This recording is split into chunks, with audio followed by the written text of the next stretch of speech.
going to get started by talking about communication, labor and delivery, and how can we get better with this. First of all, I have no disclosures to report.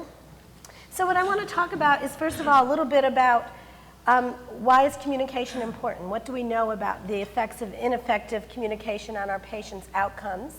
And then if we want to get better, we obviously need to know what those barriers are that prevent us from having good communication amongst everyone on our units. I want to talk a little bit about this term, the highly reliable labor and delivery unit, which I hope at the end of this talk we'll all decide that that's our goal, to go home and make sure we become, if we are not already, a highly reliable unit. And then at the end, once I finish, I hope that we will have developed some strategies to help us improve communication not only amongst the personnel we work with, but also with our obstetric patients. So what do we know about communication problems and how that affects outcomes? Well, it's clearly been shown that communication breakdown has always been a leading issue cited in patient safety reports. There was actually an OB department that took a look, did a retrospective look at their risk management files, and were able to find that among all their adverse events, a full third of those involved communication problems. In terms of the closed claims study from the ASA, which we've heard about in other talks this week, looking specifically at the subgroup of neonatal injuries and deaths, they found that poor communication contributed to at least a third of those outcomes. So the Joint Commission, we all pay attention to the Joint Commission, love them or hate them. You know, if they tell us we have to do something, we do it. And so they looked at communication across the enterprise and put out a report that looked at 1995 to 2005 and found that inadequate communication was the most common root cause for the sentinel events that were reported to them. And then specifically looking at OB, they identified this as an issue and put out an alert in 2004, a little over 10 years ago, where they reported that nearly 3/4 of sentinel events reported from OB units involved communication failures. So clearly we have room for improvement. So the Joint Commission decided that interdisciplinary communication needs to be a major priority.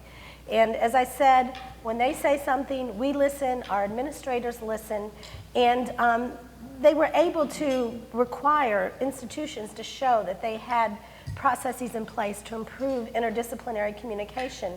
And as a result of that, when they looked at their sentinel events from 2010 to 2012, they found that overall communication problems had decreased from the most common cause of adverse events, sentinel events that were reported to them, down to the third leading cause. So still room for improvement. Now in OB, we didn't do quite as well. In terms of sentinel events from OB, we were now down to the second most common root cause, being that of poor communication. So again, looking at this closed claims project from the ASA, just one example of specifically poor communication relating to us as anesthesia care providers, looking again at newborn deaths or brain injury claims. When they do these closed claims analysis, they look at the case, and the experts who are reviewing these claims will determine whether or not they felt that anesthesia did truly contribute to the outcome. And what they found was that looking at newborn deaths or brain injuries, that when anesthesia was determined to have played a role in the outcome, that it was more common that there was poor communication involved. And most commonly, the issue was that there was inadequate communication regarding the urgency of cesarean delivery, so that we were delaying delivery of a compromised fetus because we, for whatever reason, didn't realize how emergent or urgent the situation was, and maybe we spent more time trying to do an neuraxial technique. So, to get better at communication on our units, first we need to understand what barriers do we have to overcome. One thing on many units is there's a hierarchical structure, and we'll talk a little bit about how that interferes with effective communication. We need to understand that we don't all communicate in the same way.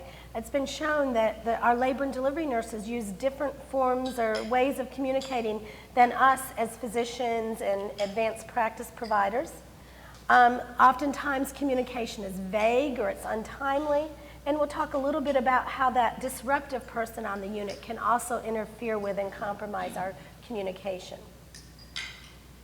So, in terms of hierarchy on the labor and delivery unit, why does that matter? Of course, someone's got to be in charge, the obstetrician, or I would say the anesthesia care provider.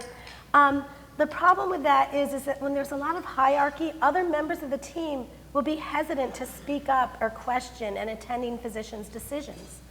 Why is that? Well, part of it might be that they might be embarrassed if they speak up and they're wrong. They'll, oh gosh, they think I'm stupid, they're embarrassed. It might be that they feel like they have a very good working relationship with this physician, and they're afraid that if they question him or her, that they'll compromise that relationship.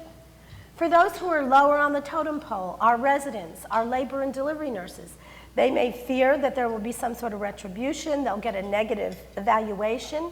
And then finally, I've certainly been guilty of this, is just that sort of a lot of us, we prefer to avoid conflict. And so rather than speak up, we just, we'll let it slide, even though we probably shouldn't. So those are reasons why one of our goals we're going to find is to try to flatten that hierarchy on our units. Now, I mentioned one of the things we need to understand in order to improve communication is that we do not all communicate the same. It's been shown in behavioral studies that nurses, our labor and delivery nurses, tend to speak broad narrative descriptions. You know, they're giving their report and it seems like they go on and on. It's like, we want to get something done, please. We as physicians, anesthesia providers, we tend to be much more concise and quick, identify quickly what we think are the important issues, which is generally good, but sometimes we may overlook things because of that conciseness. The major thing isn't that we change the way one group of providers communicates versus the others, but more that we understand those differences in order to be able to communicate effectively with the other people on our unit. This was an interesting study that looked it's not just our L&D nurses versus physicians, even among medical specialties, there is a difference in the way that we communicate. This was a simulation study that looked at some OB scenarios with anesthesiologists and obstetricians, and they studied the way that the different specialists communicated. So as anesthesiologists, we were found to use predominantly what's called an advocacy pattern of language. That means we provided a lot of information to everyone. In over 90% of the scenarios, we were providing information about the patient, what our anesthesia plan was. However, it sounded like we weren't that good about listening to or asking of others in terms of an inquiry pattern of language, meaning that we're asking the obstetrician, what is your plan? We're asking the nurse, do you think the patient's comfortable, etc. We only used inquiry patterns of communication in less than 30% of the scenarios. Obstetricians, I have to admit, it looks like they did a little bit better than us overall. They had a much more balanced use of advocacy and inquiry patterns. Now, they weren't as good about giving information. We were over 90% in about 3/4 of the scenarios. They provided patient information, what their care plan was, but they asked others on the team for patient information, again, in about 75% of cases, much better than us. Specifically, in terms of communicating with us as the anesthesia care providers, in about 60% of cases, they did ask us for our anesthetic plan. So we need to understand that we can all probably improve the way we communicate. I mentioned another barrier to effective communication can be that person on the unit that is disruptive. And so why does that interfere with, with communication? First of all, we know in studies about 3 to 5% of healthcare professionals do exhibit disruptive behavior.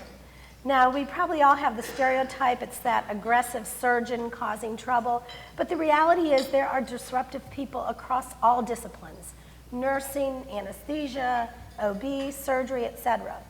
And there was actually a survey done of obstetric units in the Pacific Northwest a few years ago, where they asked the people working on those units about disruptive behavior. And over 60% said that their unit was affected by someone who was disruptive.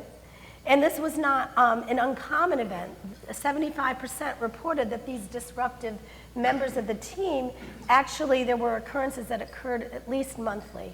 And it was probably most concerning to me was that the people surveyed did not feel like administration really effectively addressed the behavior of these people. So why is that important? Because we know that when you have someone who's disruptive on your unit, it causes staff distress. As a result, you have a high turnover, so it's like you're always got new people coming in that you're trying to train. That's going to interfere with effective communication and teamwork. You're not as productive, and it can compromise patient safety because when someone is disruptive, aggressive, the rest of us step back and we're kind of reluctant to speak up with our concerns, with our suggestions, because we don't want to get our head bitten off by this disruptive person.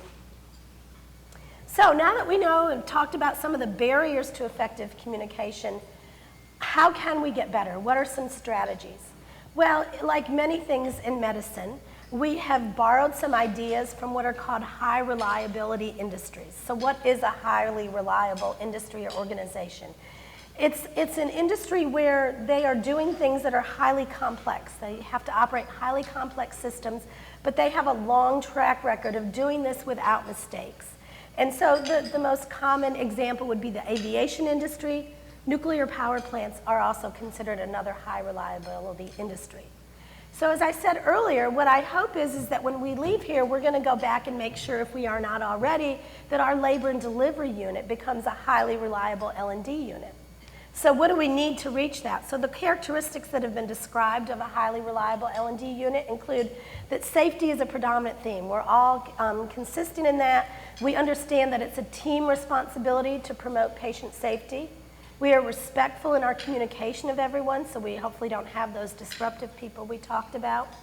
The other thing is that we make sure that we anticipate unexpected occurrences, and through rehearsing, simulations, etc., we are ready to deal with those unexpected obstetric emergencies. So in order to get to that, being a highly reliable OB unit, what do we need? Well, everyone needs to be professional in their behavior. We all need to have common goals.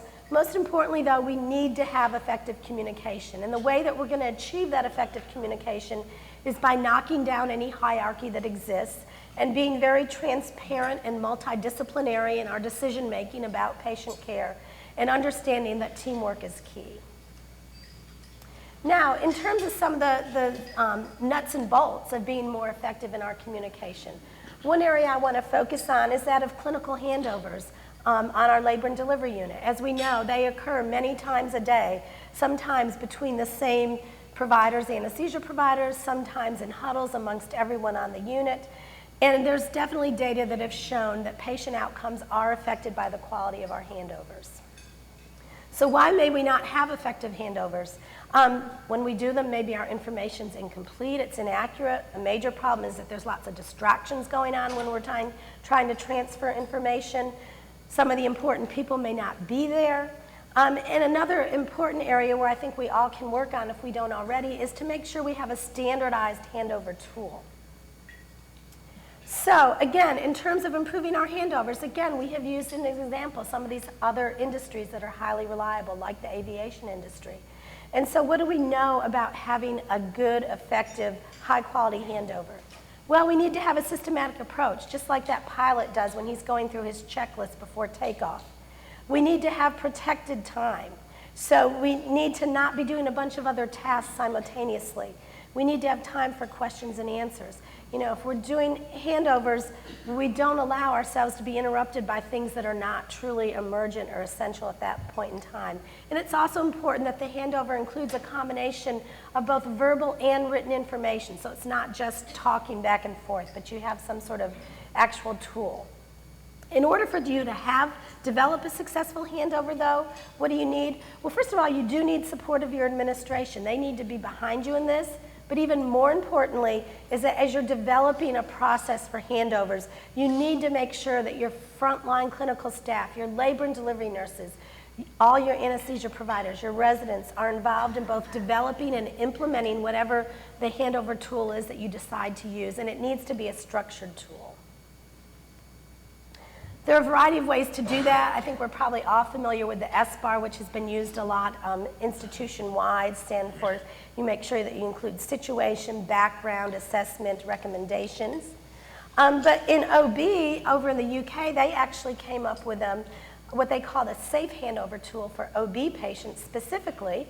And in this, what it stands for is that the S is for those sick patients, the severe preeclamptic, at risk, maybe for hemorrhage or the difficult airway. Follow-up, maybe the patient that had A wet tap needs to be looked at in the patients with epidurals. And so they developed this tool, and they did an audit. So they audited before they started using the tool, then a month later. Then they went for several months. More people came to the department. They did another audit. They did some re-education about a little over a year later and did another audit. What did they find? Before they used this particular standardized tool, especially in some areas, they weren't so good. Their sick patients, initially, they were only relaying to the next member of the anesthesia team about 20%. They improved to like 67%. And then they found that they did have a fall off after they started using it. At the 15-month mark, they were back down to, with their sick patients, 28%, with their follow-ups, 54%. They then improved, again, after re-education, up to about 70%. So it truly did seem to be effective. Now, beyond doing specific things like improving our handovers, what about our team training and working as a team? How do we get better at that? So a major component would be the use of crisis resource management. The idea behind this is that we understand that you need to train for effective teamwork and communication during urgent situations. The behaviors necessary to be effective in those situations are not necessarily innate. But what's good is that we do know that the behaviors needed are identifiable and they are teachable. And that is the reason for doing the crisis resource management. You need that specific training. You also need reinforcement of that training. And communication is really the cornerstone of all of crisis resource management. Now, it's a lot of time, effort, resources to do this training with your unit. So is it worthwhile? Well, there's actually data in the OB literature showing that it does actually improve outcomes for patients.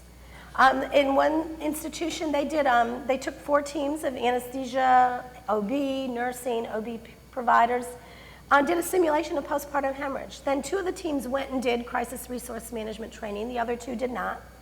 While later they repeated simulations, they found that only the teams that had had the training improved in their communication. And specifically, they were much better about using directed communication, where you don't just say, we need blood. You say, Nurse Nancy, you need to go get the blood. Nurse Nancy says, I'm going to get the blood. So I mentioned another barrier is vague communication. So how can we avoid that? Well, be aware of those language patterns that I talked about. Try to use standardized language with all of our patient care communication. And as I mentioned, directed communication is key. You don't just speak out into the air. You specifically assign a task to someone, and they acknowledge that they've heard that and they're going to take care of it. Now, I also mentioned that the hesitancy to speak up related to hierarchy. You need to flatten that hierarchy. And you'll be able to do that if you can develop a highly reliable labor and delivery unit, if you use team training, team steps, crisis resource management, and if you teach people, make aware of them of these specific language patterns.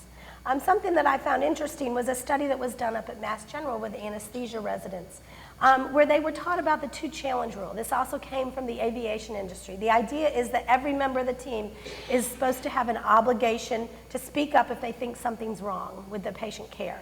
And if after 2 times of speaking up, nothing happens, they have to go find someone else to help them to get this person to listen to them.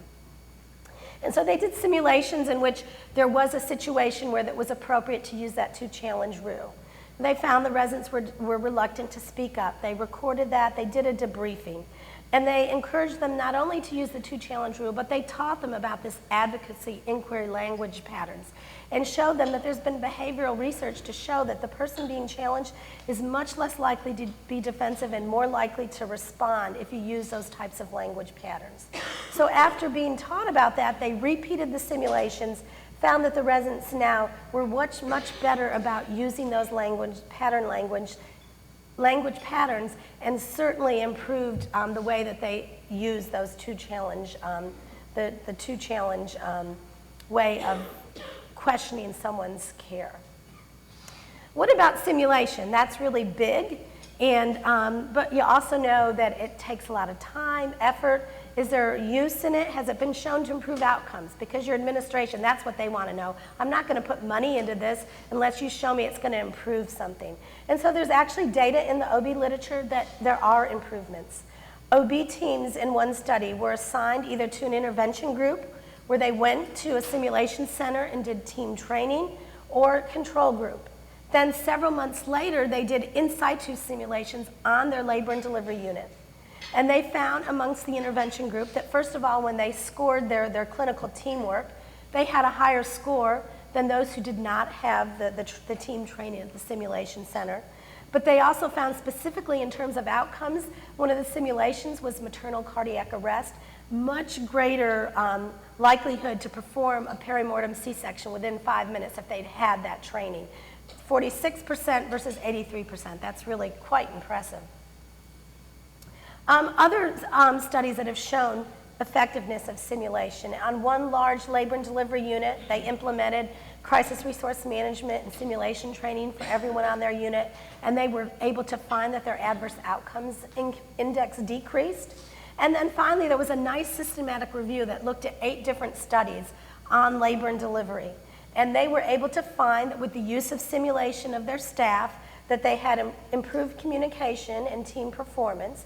But most importantly, again, especially your administration, they want to know, does it change outcomes? They showed that it did, that with that training, that there was a decrease in the rates of low APGAR scores, a decrease in rates of neonatal hypoxic encephalopathy.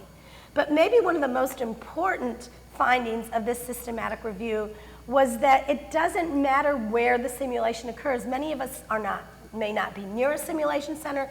We don't have the money to send everyone to a simulation center. If you do simulations in situ on your unit, that was found in this systematic review to be just as effective as training at a simulation center. Now, finally, I wanted to spend the last couple minutes talking about what about communicating with our OB patients? How can we get better there? And so, again, as anesthesia providers, in terms of the way we communicate, we tend to be very direct and logical. You know, that's why we're attracted to the specialty. Someone did a study, they looked at pre-anesthetic interviews. This wasn't just specifically OB, but just in general pre-anesthetic interviews. Over 50% of the communication occurring during that interview was related to either getting information or giving information. In less than 7% of the interview was there anything related to the emotional aspects of the care. And yet we know, especially on OB, birth, it's a very emotional time, lots of intense emotions going on with that patient. And so I would say that if we want to improve our communication with our patients, we need to be reflective, we need to be really empathetic, acknowledge the emotions, the fears that these patients are having. And I would say use the power of suggestion. That can help your patients. You know, tell the patient, you know, she's really anxious about the epidural. You know, I know you're worried, but you'd be surprised. Most women really are surprised by really how little this hurts to get the epidural. And the way we talk, the words we use, there are actually studies that have shown that the type of words we use affect our patient's experience in terms of pain. This was a study that was done looking at patients post-cesarean delivery, and they were asked about how they were doing. And in one group, they would ask the patient, are you having pain? In the other group, they'd just say, how are you feeling? And what they found was there was a significant difference. A greater percentage of the patients who were asked, are you having pain, reported having pain than those who were just asked, how's it going, how are you doing, how are you feeling? So it's important. There was a study that came out of the Brigham, again, looking at word choices. And I was always taught, you know, you're doing a procedure, you let the patient know exactly what to expect. You know, you're doing that skin wheel for the epidural, oh, you're gonna feel a lot of stinging and burning, it's gonna be like a bee sting. I was told you gotta do that. Well, they did a study where they reported on what they called the nocebo effect. And so some of the people participating in the study were told when they were doing the skin wheel, you tell them, you know, you're gonna feel lots of burning, it's gonna feel like a bee sting. The other ones were told to say, I'm gonna inject some medicine to numb the area, and that's gonna make you more comfortable. And so what they found was after they did this, they asked the patients to rate their pain from that skin wheel. And the pain scores reported by those where they used the negative wording, oh, lots of burning, were higher than those who used positive wording.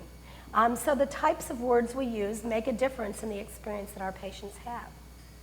So in conclusion, in terms of improving communication on our labor and delivery units, first of all, we know that we need effective communication both amongst all of us working on the unit, as well as with our patients in order to make sure that we're providing very high quality care. Really, we all, I think, hopefully are going to leave here wanting to make sure that we have a highly reliable labor and delivery unit where we do successfully communicate. That's the hallmark of any highly reliable unit. Understand that team training and simulation are effective tools for improving communication and ultimately optimizing patient safety and improving patient outcomes. So we should all be implementing that, but realize we don't have to send everyone out to a simulation center. We can do this on our units with in situ simulations. And finally, in dealing with our patients as providers, we need to be mindful of the words that we're using when we communicate with them, especially during painful procedures, and that actually will influence the degree of pain that they feel. And so with that, that is the end of my last talk.